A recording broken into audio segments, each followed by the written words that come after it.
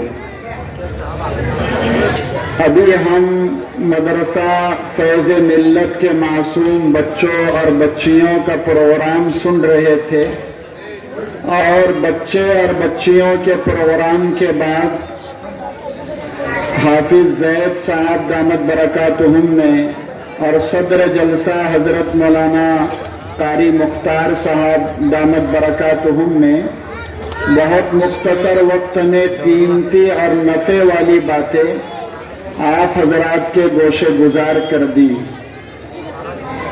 اللہ سے دعا کرے کہ اللہ تعالی ہمیں ان تمام باتوں پر صحیح معنی میں عمل کرنے کی توفیق نصیب فرمائے۔ بہت ہی کم وقت میں آپ حضرات کے درمیان کچھ دل کی باتیں آپ لوگوں سے دل سے کرنا چاہتا ہوں۔ امید ہے کہ آپ حضرات پوری دھیان توجہ کے ساتھ عمل کی نیت سے سننے کی فکر و کوشش کریں۔ اللہ تعالیٰ نے مجھے اور آپ کو بے شمار نعمتوں سے نوازا ہے۔ اللہ کی نعمتوں کو ہم گننا چاہیں گے تو گن نہیں سکتے، شمار کرنا چاہے تو شمار نہیں کر سکتے۔ آسمان کا ہر ستارہ اللہ کی نعمت ہے، درخت کا پتا اللہ کی نعمت ہے، گھاس کا تنکا اللہ کی نعمت ہے۔ انہی تمام نعمتوں میں اللہ تعالیٰ نے اولاد کی شکل میں ہمیں ایسی نعمت عطا فرمائی ہے کہ یہ نعمت ایسی با کمال اللہ کی دی ہوئی نعمت ہے۔ اگر یہ نعمت اللہ دینا چاہے تو دنیا کی کوئی طاقت روک نہیں سکتی، اور اگر اللہ نہ دینا چاہے تو دنیا کی کوئی طاقت دے نہیں سکتی۔ قرآن میں اللہ نے فرمایا: یَهْبُ لِمَن یَشَاءُ إِنَاثًا وَیَهْبُ لِمَن یَشَاءُ الذُّکُورَ أَوْ یُزَوِّجُهُمْ ذُکْرَانًا وَإِنَاثًا وَيَجْعَلُ مَن یَشَاءُ عَقِیمًا۔ اللہ کہتا ہے کہ میں جس کو چاہتا ہوں لڑکیاں دیتا ہوں، میں جس کو چاہتا ہوں لڑکے دیتا ہوں، میں جس کو چاہتا ہوں لڑکے لڑکیاں دونوں دیتا ہوں۔ وَيَجْعَلُ مَن یَشَاءُ عَقِیمًا، اور میں جس کو چاہتا ہوں اولاد کی نعمت سے محروم کر دیتا ہوں۔ اولاد چاہے بیٹے کی شکل میں ہو یا بیٹی کی شکل میں ہو، اولاد چاہے بیٹے یا بیٹیاں دونوں شکل میں ہو، یہ اولاد اللہ کی نعمت بھی ہے، اللہ کی امانت بھی۔ یہ اولاد اللہ کی نعمت بھی ہے، اللہ کی امانت بھی ہے۔ کل قیامت کے دن ہر باپ سے، ہر ماں سے اللہ کے دربار میں سوال ہوگا کہ اس اولاد کی نعمت کا تم نے کیا حق ادا کیا، اور تمہاری گود میں نے اولاد کی شکل میں یہ امانت ڈالی تھی، تم نے اس امانت کا کیا خیال کیا؟ اگر یہاں بیٹھنے والا ہر باپ اور گھر میں بیٹھ کر سننے والی ہر ماں اپنے ذہن و دماغ میں اگر یہ بات رکھتی ہے کہ اولاد کے اندر اخلاق تعلیم کے راستے سے آتے ہیں، اولاد کے اندر ادب تعلیم کے راستے سے آتا ہے، تو یاد رکھنا میں ان علماء کرام کے درمیان میں بیٹھ کر ذمہ داری سے کہتا ہوں کہ اولاد کے اندر اخلاق اور ادب تعلیم کے راستے سے نہیں آتا ہے، اولاد میں اخلاق آتے ہیں باپ کے خون سے اور ماں کے دودھ سے۔ اگر ماں نیک ہوگی تو ماں کے نیکی کے اثرات بیٹی کی زندگی پہ پڑیں گے، اگر باپ نیک ہوگا تو باپ کی نیکی کے اثرات اس کی اولاد پر پڑیں گے۔ یاد رکھنا اگر ماں نیک نہیں ہے تو اولاد نیک نہیں ہو سکتی، باپ اگر نیک نہیں ہے تو اولاد بھی نیک نہیں بن سکتی۔ اگر ماں نمازی ہوگی، ماں قرآن کی تلاوت کرنے والی ہوگی، ماں اللہ کا ڈر اور خوف رکھ کر زندگی گزارنے والی ہوگی، تو اس ماں کی گود میں جو بیٹی تربیت پائے گی وہ بھی نماز کی پڑھنے والی، روزوں کی رکھنے والی، قرآن کی تلاوت کرنے والی، اللہ کے سامنے آنسو بہانے والی، اذان کی آواز سن کر اللہ کی زمین پر مصلی بچھا کر اپنی پیشانی اللہ کے سامنے ٹیکنے والی بنی۔ اور اگر باپ نمازی ہوگا، روزے دار ہوگا، تہجد گزار ہوگا، تو باپ کے زندگی کے اور نیک اعمال کے اثرات اولاد کے اندر آئیں گے، تو وہ بیٹا بھی نماز کا پڑھنے والا، روزے کا رکھنے والا، امانت اور دیانت داری کے راستے پر چلنے والا، سچ بولنے والا اور اللہ کے سامنے جھکنے والا، اللہ کے سامنے رونے اور گڑ گڑانے والا بنے گا۔ آج ماں یہ چاہتی ہے کہ میری اولاد دیندار بنے، لیکن ماں دیندار بننا نہیں چاہتی۔ آج باپ کی یہ تمنا ہے کہ میری اولاد نمازی بنے، لیکن باپ خود بے نمازی بن کے زندگی گزار رہا ہے۔ ماں باپ کی نیکیوں کے اثرات اولاد کی زندگی پر پڑتے ہیں، اور ماں باپ کی بدی کے اثرات بھی اولاد کی زندگی پر پڑتے ہیں۔ اگر ماں باپ نیک ہوں گے تو ماں باپ کی نیکی زندگی کے سفر میں اولاد کے لیے نفع اور فائدے کا ذریعہ بنے گی۔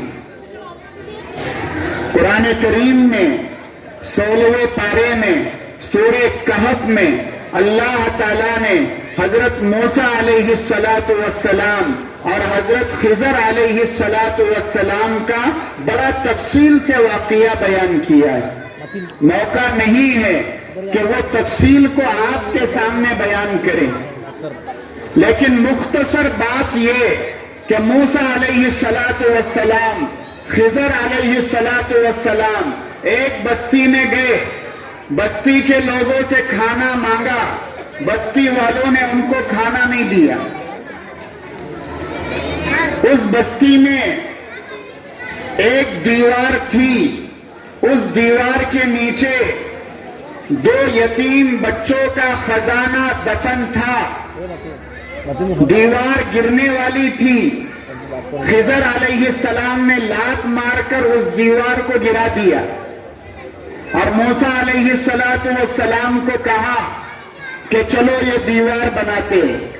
موسیٰ علیہ السلام جو نبی تھے وہ تشریعی نبی تھے۔ موسیٰ علیہ السلام نے کہا کہ آپ بھی بڑے عجیب ہو، بستی والوں سے کھانا مانگا، ان لوگوں نے ہمیں کھانا نہیں دیا، اچھی بھلی دیوار تھی، لات مار کے گرا دیا، اب گرا دیا تو مزید احسان کرنے کی کیا ضرورت ہے؟ کہ آپ کہتے ہیں کہ نئی دیوار تعمیر کر کے دیں گے, نئی دیوار بنا کے دیں گے. خضر علیہ السلام نے کہا کہ تم نہیں جانتے. اب دو نبیوں نے مل کے جو ہے تو یتیم بچوں کی دیوار بنائی. ایسے یتیم بچے جن کے باپ کا انتقال ہو گیا. اچھا, یہاں شریعت کا مسئلہ سمجھو. حضرت مولانا عبدالعلیم صاحب وغیرہ سب یہاں موجود ہیں. حضرت مولانا عبدالرؤوف صاحب نے کہا تھا کہ تم جو جلسے میں جاؤ کم از کم شریعت کا ایک مسئلہ بیان کرو تاکہ امت کو شریعت کے مسئلے معلوم ہو جائے. یتیم کس کو کہتے ہیں؟ ارے بولو نا, یتیم کس کو کہتے ہیں؟ ہاں, جس کے باپ کا انتقال ہو جائے وہ بچہ اور بچی شریعت میں یتیم کہلاتے ہیں.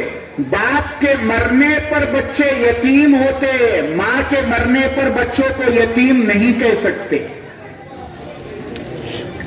اگر دودھ پیتے بچے کا بھی انتقال ہو گیا, یعنی دودھ پیتا ہے بچہ اور اس کی ماں کا انتقال ہو گیا, تو ماں کے مرنے کے بعد دودھ پیتے بچے کو آپ یتیم نہیں بول سکتے, اس لیے کہ باپ زندہ ہے. باپ کے مرنے سے اولاد یتیم ہوتی ہے, ماں کے مرنے سے یتیم نہیں ہوتی. اچھا, یتیم کب تک رہتی؟ اب بچہ 25 سال کی عمر کا ہو گیا, گھاٹ ناندرا سے ایک شادی بورگاؤں جانے لگی. اب 25 سال کی عمر کا بچہ ہے, اس کی شادی میں بارات جاری, تو بارات میں جانے والے کیا بولتے ہیں؟ میرا بھی ارادہ نہیں تھا جانے کا, لیکن یتیم بچہ تھا, باپ نہیں ہے بولے اس لیے چلے گئے. شریعت میں جب بچہ بالغ ہو گیا اس کو یتیم نہیں کہہ سکتے, سمجھے؟ باپ کے مرنے پر اولاد یتیم ہوتی ہے, اور اولاد جیسے ہی بالغ ہو جائے اب وہ یتیم نہیں کہلائیں گی. یہ مسئلہ ہے. تو دو یتیم بچے, ان کے باپ کا انتقال ہو گیا, باپ نے بچوں کے لیے خزانہ دیوار کے نیچے چھپا کے رکھا, اور وہ خزانہ دیوار کے گر جانے سے, کسی کی نگاہ نظر پڑ جانے سے کسی کے ہاتھ لگ سکتا تھا. اللہ تعالیٰ نے ان دو یتیم بچوں کے خزانے کی حفاظت کے لیے وقت کے دو نبی اور پیغمبروں کو کام پہ لگا دیا. اللہ نے انہیں مزدور بنا دیا, اور مزدوروں کی طرح کام کر کے ان دونوں نے یتیم بچوں کی دیوار بنا دی. ایسا کیا کمال تھا ان یتیم بچوں میں کہ اللہ نے وقت کے نبیوں کو, وقت کے پیغمبروں کو دیوار بنانے کے کام پہ لگا دیا. قرآن کریم نے صرف اتنی علت بیان کی, وَكَانَ أَبُوهُمَا صَالِحًا, کہ ان دونوں کا باپ نیک تھا. ان دونوں کا باپ نیک تھا. باپ کی نیکی اولاد کے لیے نفع اور فائدے کا ذریعہ اس شکل میں بن رہی ہے کہ ان بچوں کے خزانے کی حفاظت کے لیے اللہ تعالیٰ دو نبیوں کو کام پہ لگا رہے. تو ماں نیک رہے گی, اس کا اثر بچوں کی زندگی پہ پڑے گا. باپ نیک ہوگا تو باپ کی نیکی زندگی کے سفر میں کہیں نہ کہیں اولاد کے لیے نفع اور فائدے کا ذریعہ بنے گی. اور صحیح معنی میں جب ماں نے اولاد کی تربیت کا حق ادا کیا, اور جب باپ نے اپنے اولاد کی تعلیم اور تربیت کی طرف صحیح توجہ دی, تو تربیت کے نتیجے میں جو اولاد دنیا میں آئی وہ نیک نامی کا ذریعہ بنی. انہوں نے اپنا نام, اپنے ماں باپ کا نام, اپنے خاندان کا نام روشن کر دیا. ماں باپ کے تربیت کے نتیجے میں تربیت پا کر جو بچے سماج اور معاشرے میں آئے، جو بچے سوسائٹی میں آئے، انہوں نے بڑوں بڑوں کی عقلیں حیران کر دی۔ امام اعظم ابو حنیفہ رحمت اللہ علیہ کا نام آپ نے سنا ہوگا، بہت بڑے امام، امام اعظم ابو حنیفہ رحمت اللہ علیہ کتنے بڑے امام ہیں کہ 40 سال تک عشاء کے وضو سے فجر کی نماز پڑھی، 40 سال تک عشاء کے وضو سے فجر کی نماز پڑھی۔ ایک مرتبہ خانے کعبہ میں گئے تو پورا مطاف خالی پایا کہ کوئی اندر اللہ کی عبادت کرنے والا نہیں، تو دل میں خیال آیا کہ آج مطاف خالی ہے۔ اپنے لیے یہ سعادت سمجھ کر امام اعظم ابو حنیفہ رحمت اللہ علیہ نے 2 رکعت نماز کی نیت باندھی، اللہ اکبر کہا، 2 رکعت نماز کی نیت باندھی، اور نیت باندھتے ہی یہ الٹا پیر اٹھا دیا اور ایک پیر پر کھڑے ہو گئے اور نماز پڑھنے لگے۔ علماء نے لکھا ہے کہ ایک پیر زمین پہ ٹیکا، ایک پیر اٹھا دیا اور ایک پیر پر کھڑے رہ کر پہلی رکعت میں قرآن کریم کے 15 پاروں کی تلاوت کی۔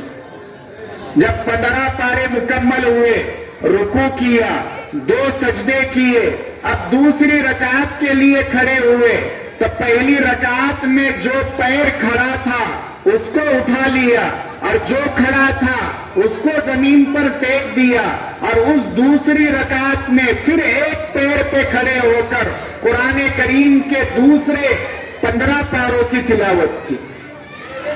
گویا 2 رکعت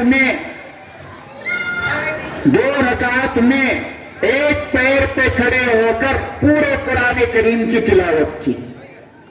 جب سلام پھیرا تو دعا کے لیے ہاتھ اٹھائے، اے اللہ نعمان کو معاف کرنا، اے اللہ نعمان کو معاف کرنا، نعمان نے تیری عبادت کا حق ادا نہیں کیا۔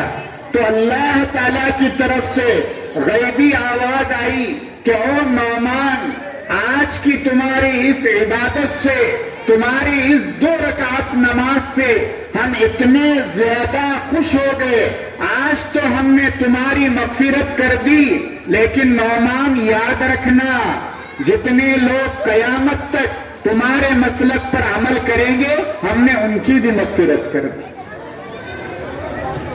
یہ امام اعظم ابو حنیفہ رحمت اللہ علیہ ایک مرتبہ راستے سے آ رہے تھے اور ان کے سامنے سے ایک بچہ دوسری طرف سے آ رہا تھا، بارش ہونے کی وجہ سے راستے میں کیچڑ ہو گیا،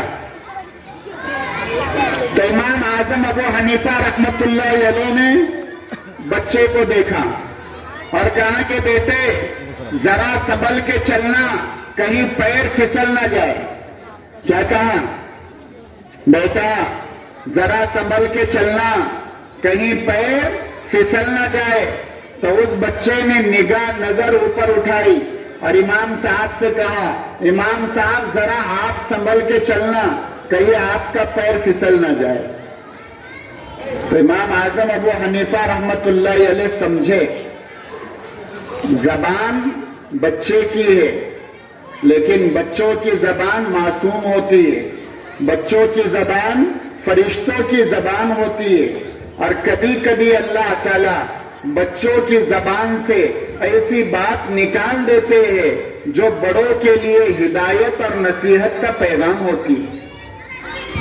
تو امام صاحب بالکل چونک گئے، کہا بیٹا میں کیوں سنبھل کے چلوں؟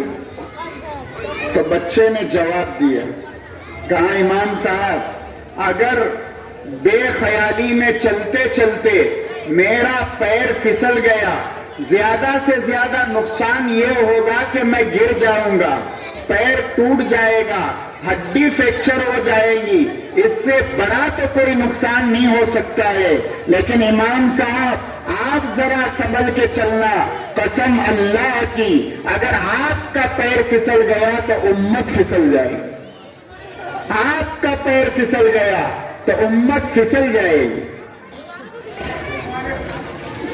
تو کیا ایسا جواب دینے والا بچہ ماں کی تربیت سے گزرا ہوگا, باپ کی تربیت سے گزرا ہوگا, تب کہیں جا کر اللہ تعالیٰ نے اس بچے کو یہ ذہن اور دماغ دیا کہ وقت کے امام کو اتنی پیاری نصیحت کی کہ امام اعظم ابو حنیفہ رحمت اللہ علیہ دنگ رہ گئے. بچے ہمارے بھی ہیں اور بچے صحابہ کرام کے بھی تھے, لیکن ہمارے بچے بچے ہیں, صحابہ کے بچے بچے بھی تھے, ایک نمبر کے سچے بھی تھے.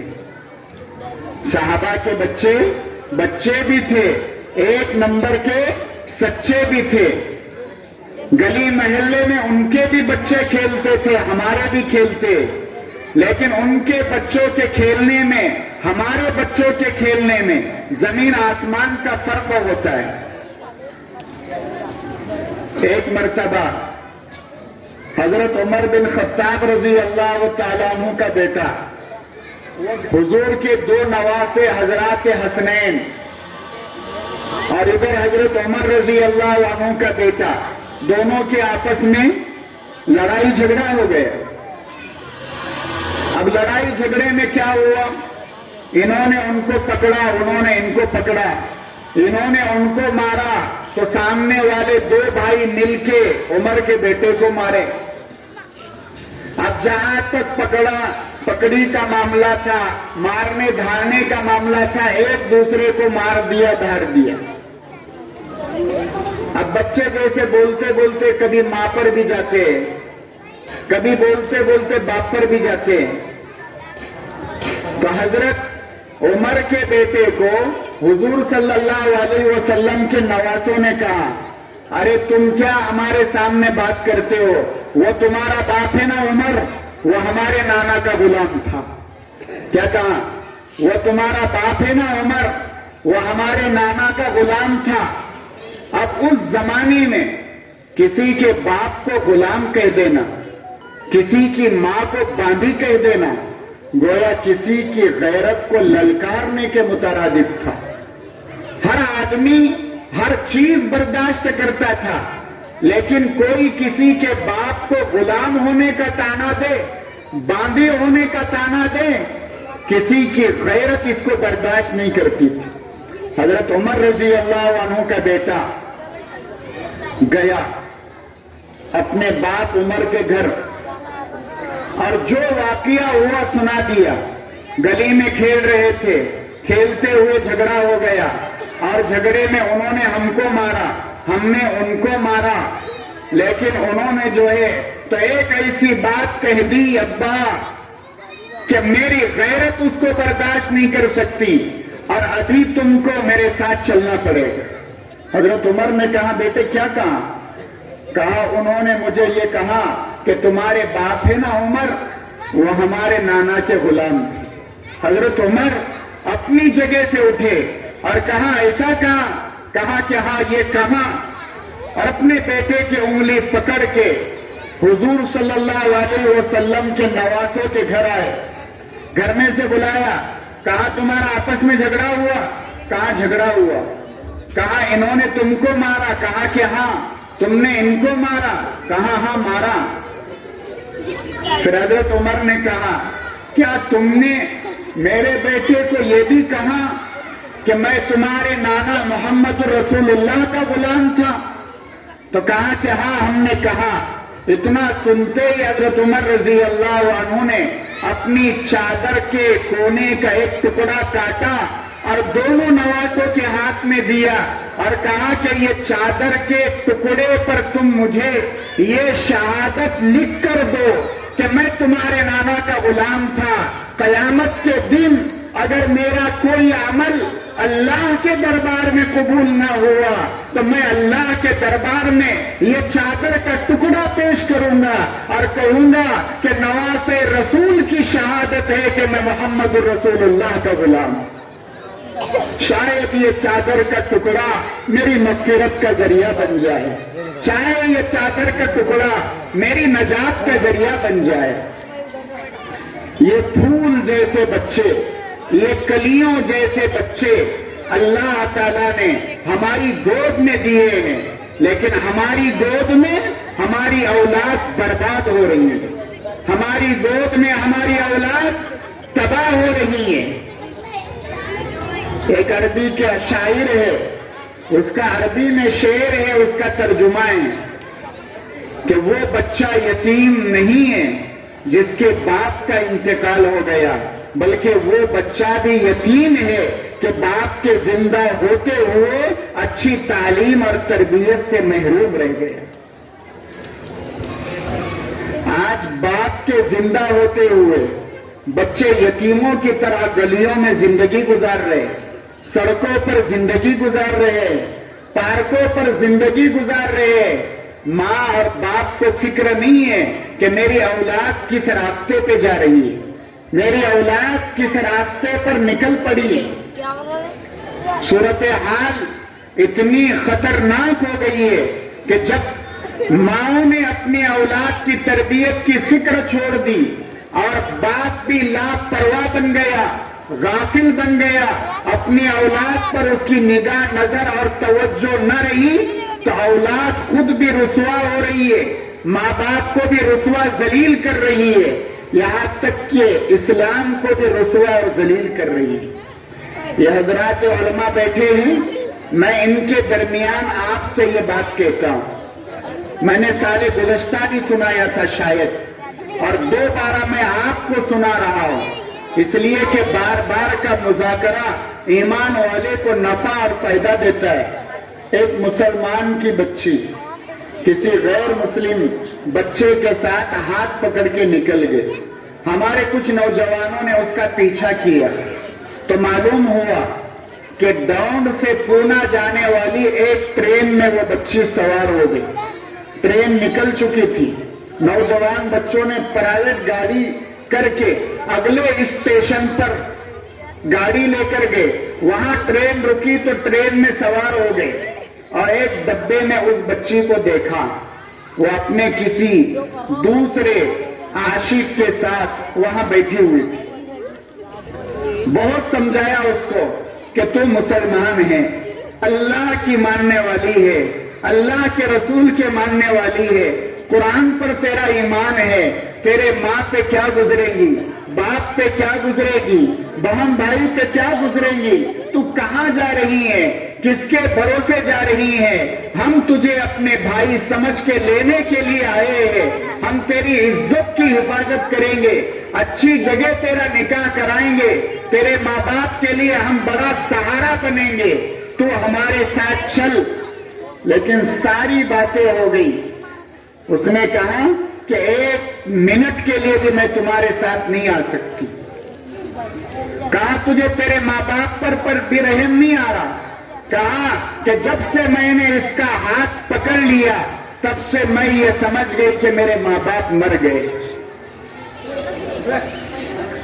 اب جب ساری چیزیں سمجھانے کے بعد وہ بچی واپس آنے کو تیار نہیں ہوئی تو انہوں نے کہا کہ ٹھیک ہے، کم از کم ہم تو اللہ کے یہاں مجرم نہیں ہو گے، جتنی کوشش ہم کو سمجھانے کی کرنا تھی ہم نے کی، اب یہ جانے اس کا معاملہ جانے۔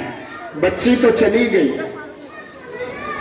یہ بھی افسوسناک بات نہیں، افسوسناک بات یہ ہے کہ جو بچی مسلمان کی گئی ہے وہ 16 پارے قرآن کریم کی حافظہ تھی۔ یہ صورتحال ہمارے سماج اور معاشرے کی ہو گئی۔ یہ موبائل کی گندگی نے ہماری اولاد کو تباہ اور برباد کر دیا ہے، اور ہمارا سماج ہی اس سے متاثر نہیں ہے، دیگر بہت سے سماج کے بچے اور بچیاں بھی یہ موبائل کی گندی عادتوں سے متاثر ہو رہے ہیں۔ 15-20 دن پہلے کا ایک مراٹھی اخبار اگر کسی نے دیکھا ہوگا یا سوشل میڈیا پر کسی نے خبر دیکھی ہوگی تو وہ اس بات کی شہادت دیں گے کہ 9 سال کی بچی کسی دوسرے سماج کی ہے، لیکن وہ 9 سال کی بچی نے دواخانے میں ایک بچے کو جنم دیا ہے۔